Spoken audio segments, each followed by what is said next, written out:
راولپنڈی میں لڑکی کو سرعام برہنہ کرنے کا یہ واقعہ سوشل میڈیا پر وائرل ہونے کے بعد وزیر اعلیٰ پنجاب نے نوٹس لیا، جبکہ پولیس نے 2 ملزمان کو گرفتار کر کے عدالت میں پیش کر دیا ہے۔ مزید تفصیلات جان لیتے ہیں بیورو چیف اسلام آباد جاوید غفاری سے۔ جی جاوید، بتائیے گا، وزیر اعلیٰ پنجاب نے نوٹس لے لیا ہے، ملزمان کو گرفتار بھی کیا گیا ہے؟ جی بالکل، ملزمان کو گرفتار بھی کیا گیا ہے اور آج ان کو پیش بھی کیا گیا ہے اس عدالت کے اندر۔ یہ جو واقعہ ہے یہ 14 جولائی کو ہوا تھا اور اس کی ویڈیو جو ہے سوشل میڈیا پر وائرل ہوئی، اور وائرل ہونے کے بعد سی پی او محمد احسن یونس نے بھی نوٹس لیا، اور اس کے بعد اب وزیر اعلیٰ پنجاب نے بھی رپورٹ ان سے طلب کر لی، اور اس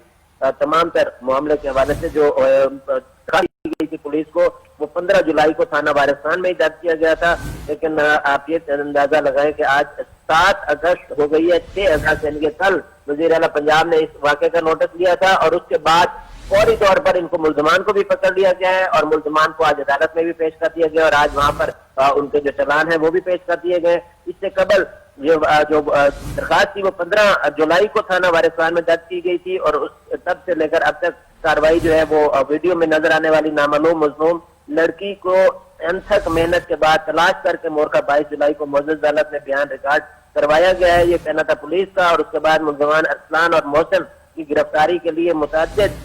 ریڈ کیے، جو گرفتاری سے بچنے کے لیے روپوش ہو گئے تھے۔ ملزمان نے عدالت سے پوری ضمانت کروا رکھی ہے۔ مقدمہ کی آئندہ تاریخ 7 اگست ہے، یعنی کہ آج یہ جو ہوا اس تمام تر واقعے کی وہی یہ راولپنڈی پولیس نے جو رپورٹ دی ہے میڈیا کو، یہ اس کے حوالے میں بیان کر رہا ہوں، لیکن اس سے قبل وزیر اعلیٰ پنجاب نے رپورٹ طلب کر رکھی ہے، اور وزیر اعلیٰ پنجاب کو بتایا جائے گا کہ کیسے یہ واقعہ رونما ہوا 14 جولائی سے، اور آج تک کیوں ابھی تک کھٹائی کا شکار ہے۔ یہ تمام تر چیزیں تو ان کو بتائی جائیں گی، لیکن افسوسناک معاملہ یہ ہے کہ یہ ویڈیو سامنے آتی ہے تب اس طرح کے معاملے جو ہے ان کو سنجیدہ لیا جاتا ہے اور اس کے اوپر نوٹس لیا جاتا ہے، جبکہ اس طرح کے معاملات اور اس طرح کے واقعات معمول کا حصہ ہیں۔ جب کوئی درخواست جاتی ہے اس کو سیریس نہیں لیا جاتا، لیکن اس کے بعد جب نوٹسز ہوتے ہیں تب اس کے بعد اس کے اوپر عمل درآمد شروع ہوتا ہے۔ تو یہ کہنے کے ایک افسوسناک معاملہ ہے جس کو دیکھا جانے کی ضرورت ہے۔ اب